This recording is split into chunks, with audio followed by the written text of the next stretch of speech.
Party का manifesto एक तरीके से है कि एक व्यक्ति एक पद, यानी कि एक ही व्यक्ति के पास 2 पद नहीं हो सकता है कभी भी। जैसे कि आपको एग्जांपल ले लीजिए आप कि जैसे ही कि मंत्री राजस्व एवं भूमि सुधार विभाग के थे दिलीप जायसवाल, प्रदेश अध्यक्ष बने तो उनको मंत्रालय छोड़ना पड़ा, फिर जब मंत्री बने तो उनको प्रदेश अध्यक्ष का पद छोड़ना पड़ा।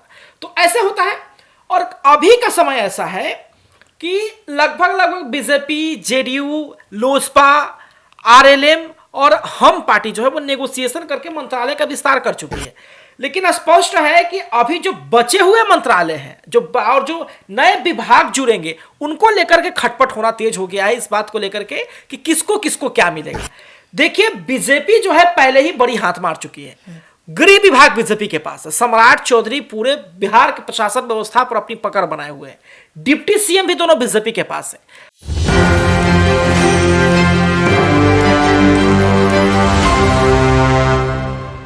नमस्कार, आप देख रहे हैं एक न्यूज 24 और मैं हूं आपके साथ प्रीति।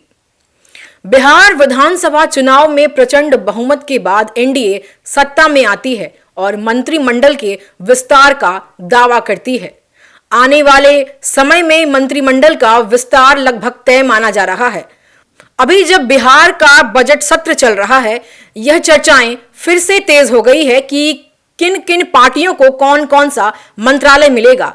तो आइए इन सब मुद्दों पर बात करने के लिए हम अपने सहयोगियों से जुड़े। तो साहिल जी, आपको क्या लगता है कि किन किन पार्टी को कौन कौन सा मंत्रालय मिलने वाला है? देखिए, जब आप बात किए कि बिहार विधानसभा चुनाव के बाद एनडीए की प्रचंड बहुमत से जीत हुई, तो देखिए एनडीए इस बार जितनी प्रचंड बहुमत से आई है सामने, उनके जो आंकड़े निकल करके आए हैं 202 उनकी संख्या है। यानी कि विपक्ष को तो एकदम धरातल पे ही लोग जो है ला दिया है ना। लेकिन एक बात समझ लीजिए कि इस चुनाव में जो है जो जेडीयू एकदम पिछड़ गई थी वो सामने उभर करके आई। बीजेपी जो है बड़ी पार्टी बनकर निकली। उसके बाद लोजपा का भी गजब उदय हुआ। चिराग पासवान की पार्टी का गजब भौकाल इस बार जो है टाइट रहा। लेकिन जब मंत्रिमंडल का विस्तार हुआ तो सभी लोगों को ध्यान दिया गया और सबसे ज्यादा कॉम्प्रोमाइज किए नीतीश कुमार जी, समझे। गृह मंत्रालय नीतीश कुमार का गया, डिप्टी सीएम 2 बीजेपी के बने, सबसे ज्यादा मंत्रालय भी भाजपा रखा और नीतीश कुमार को बार बार नेगोशिएशन ही एक तरह से आप कह सकते हैं करना पड़ा। चिराग भी अपनी दावेदारी में, चिराग राजनीति के कच्चे खिलाड़ी थोड़ी है, सारा जो है चीजें हुई। लेकिन स्पष्ट है कि जब बजट सत्र चल रहा है उसके बाद पहले चर्चाएं तेज हुई थी कि खरमास के समय जो है मंत्रिमंडल का विस्तार हो सकता है, मंत्रालय बढ़ सकते हैं, नए मंत्रालय के भी जुड़ने की चर्चाएं जो है काफी तेज हो गई कि नए 3 और नए मंत्रालय जो है वो जुड़ सकते हैं। लेकिन स्पष्ट है कि बिहार का बजट सत्र चल रहा है।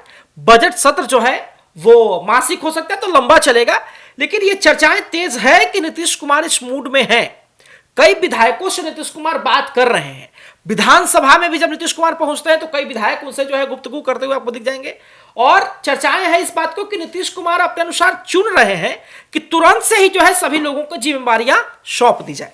देखिए, आप स्पष्ट है बीजेपी की एक बात की तारीफ करनी होगी। भारतीय जनता पार्टी का मैनिफेस्टो एक तरीके से है कि एक व्यक्ति एक पद, यानी कि एक ही व्यक्ति के पास 2 पद नहीं हो सकता है कभी भी। जैसे कि आपको एग्जांपल ले लीजिए आप कि जैसे ही कि मंत्री राजस्व एवं भूमि सुधार विभाग के थे दिलीप जायसवाल, प्रदेश अध्यक्ष बने तो उनको मंत्रालय छोड़ना पड़ा, फिर जब मंत्री बने तो उनको प्रदेश अध्यक्ष का पद छोड़ना पड़ा। तो ऐसे होता है। और अभी का समय ऐसा है कि लगभग बीजेपी, जेडीयू, लोजपा, आरएलएम और हम पार्टी जो है वो नेगोशिएशन करके मंत्रालय का विस्तार कर चुकी है। लेकिन स्पष्ट है कि अभी जो बचे हुए मंत्रालय हैं और जो नए विभाग जुड़ेंगे उनको लेकर के खटपट होना तेज हो गया है इस बात को लेकर के कि किसको किसको क्या मिलेगा। देखिए, बीजेपी जो है पहले ही बड़ी हाथ मार चुकी है। गृह विभाग बीजेपी के पास है। सम्राट चौधरी पूरे बिहार के प्रशासन व्यवस्था पर अपनी पकड़ बनाए हुए हैं। डिप्टी सीएम भी दोनों बीजेपी के पास है। प्लस में सबसे ज्यादा जो है बीजेपी के पास मंत्री है, 13 या 14 के करीब में इनके आंकड़े हैं। और बात करें नीतीश कुमार की तो सबसे ज्यादा उन्होंने नेगोशिएशन किया बहुत कम आंकड़े में, 7 से 8 के बीच में जो है इनके पास मंत्रियों की संख्या है। और लोजपा को तो 2 मिले ही, साथ ही में आरएलएम को 1 मिले, उपेंद्र कुशवाहा जी ने अपने बेटे को मंत्री बनाया है ना, हमको भी 1 मिले और हिंदुस्तानी आवाम मोर्चा ने भी अपने बेटे को मंत्री बना दिया, जीतन राम मांझी जी ने। तो अब जब मंत्रालय का विस्तार होगा तो स्पष्ट है कि जेडीयू अपनी दावेदारी पेश करेगी। क्योंकि भाई देखिए, भाजपा और जदयू में विधायकों का ज्यादा अंतर नहीं है, लेकिन अगर आप बीजेपी और जेडीयू में मंत्रालय को देखेंगे, मंत्रियों की संख्या देखेंगे तो अंतर है। पिछले बार भी अंतर था। पिछले बार भी जो है नीतीश कुमार जब सीएम थे तो बीजेपी के पास मंत्रियों की संख्या ज्यादा थी, और अधिकांशतः जब तक पता ही है जब एनडीए की सरकार बनती है, नीतीश कुमार कहीं भी रहते हैं तो जब भी जाते हैं तो वो हमेशा इसी बात को कहते हैं कि भाई सीएम तो हम ही रहेंगे, बाकी सब जगह नेगोशिएशन तुम कर सकते हो। लेकिन ये चर्चा तेज हो गई है कि जब तकरीबन 10 जो है और नए मंत्री बनेंगे, यानी कि नए जो एमएलए हैं, जो नए विधायक हैं, उन 10 और नए विधायकों को जो है वो मंत्री बनाया जा सकता है। अब देखना बहुत दिलचस्प होगा कि महिला कितनी होंगी, युवा कितने होंगे और किन किन लोगों को मौका मिलता है। जी, तो मनीष जी, आपको क्या लगता है ये जो चिराग पासवान की एलजेपीआर पार्टी है, इनको कितने मंत्रालय मिल सकते हैं? देखिए, मेरे हिसाब से अगर माना जाए तो लगभग 2 से 3 मंत्रालय एलजेपीआर के खाते में जा सकती है। जैसे अभी 2 मंत्रालय उनके पास है, उनके विधायकों की संख्या देखी जाए तो 19 है, तो इस हिसाब से उनके पास 2 से 3 और मंत्रालय जा सकती है। और देखा जाए अब बिहार के मंत्रियों की संख्या, तो बिहार में मंत्री परिषद की संख्या 36 है अभी, जबकि अभी तक 26 मंत्रालय बना है, नीतीश कुमार को लेकर के 27 है। तो ये इसी तरह से अभी मतलब अभी 9 मंत्रालय और बन सकते हैं जी, समझे। तो 9 मंत्रालय और बन सकता है, तो ज्यादातर जाएगा जदयू के खाते में, लेकिन उसके बाद अगर किसी के पास जाता है तो एलजेपीआर के पास है। इस चीज को देखना होगा कि देखिए, जदयू के पास जो विधायकों की संख्या है, भाजपा के पास उसमें ज्यादा आंकड़ों में फर्क नहीं है, लेकिन आप ये देख सकते हैं कि यदि देखिए लोजपा के पास 19 को जो है विधायक हैं, अगर आंकड़ों में देखा जाए तो लोजपा से 4 गुना 4.5 गुना ज्यादा जो है वो बीजेपी जेडीयू के पास विधायकों की संख्या है।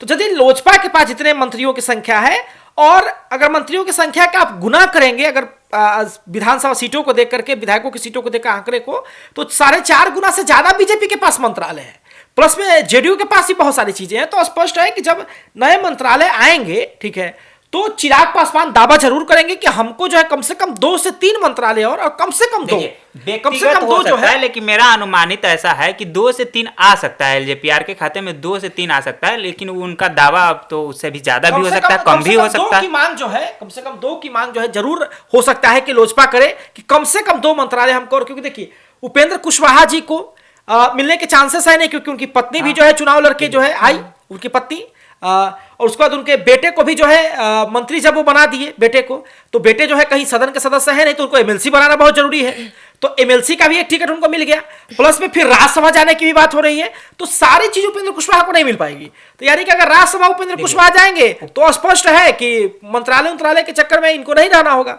देखिए, उपेंद्र कुशवाहा के आपने जब बात किया तो उन्होंने विधानसभा चुनाव में 6 सीटों की मांग की थी, तो उस समय ये नेगोशिएशन करके उनको 5 सीट दिया गया था, और ये कहा गया था कि आपको एक मंत्रालय भी दिया जाएगा और एक एमएलसी दिया जाएगा। तो उस तरह से दिया भी गया उनको, तो अब उनको मांग के डिमांड के अनुसार उनको तो सब कुछ मिल गया। चांसेस है कि भाजपा ने ही उनको राज्यसभा भेजा था, तो अब चांसेस ये भी है कि अगर फिर से वो राज्यसभा जाना चाहेंगे तो फिर तो उनकी डिमांड बहुत ज्यादा बढ़ जाएगी ना, क्योंकि राज्यसभा भी जा रहे हैं और फिर जो है मंत्रालय भी जो है मांग कर रहे हैं।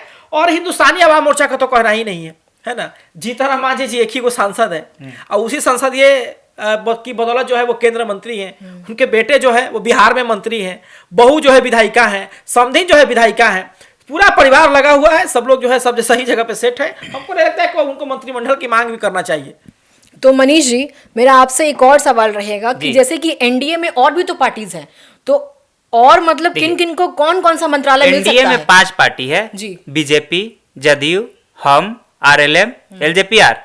तो जदयू के पास 9 मंत्रालय है अभी, बीजेपी के पास 14 मंत्रालय है, आरएलएम के पास 2 है, हम के पास 1 है, आरएलएम के पास 1 है। तो हम और आरएलएम को तो मतलब समझिए तो उनको सब कुछ मिल ही चुका है, मतलब मान के ऐसा चलिए कि मिल चुका है। तो बच गया कौन? JDU, BJP, LJPR. तो बीजेपी के पास 14 ऑलरेडी है मंत्रालय, जदयू के पास 9 है, एलजेपीआर के पास 2 है। तो इन्हीं तीनों के बीच में ना डिवाइडेड होगा, देखा जाए जिस हिसाब से, तो इन्हीं तीनों के बीच में डिवाइडेड होना चाहिए। अब रह गया बात कि मंत्रालय किसके पास ज्यादा है, तो बीजेपी के पास ज्यादा है, जदयू के पास कम है, एलजेपीआर के पास कम है, तो इन लोगों को मिलना चाहिए। तो चलिए ये देखना दिलचस्प होगा कि किन किन पार्टीज को कौन कौन सा मंत्रालय मिलेगा। इस पर स्पष्टीकरण तो बजट सत्र के बाद ही मिलेगा। बाकी आप अपनी प्रतिक्रिया कमेंट सेक्शन में जरूर दर्ज करें। ऐसे ही तमाम खबरों के लिए आप देखते रहिए एक न्यूज़ 24। धन्यवाद।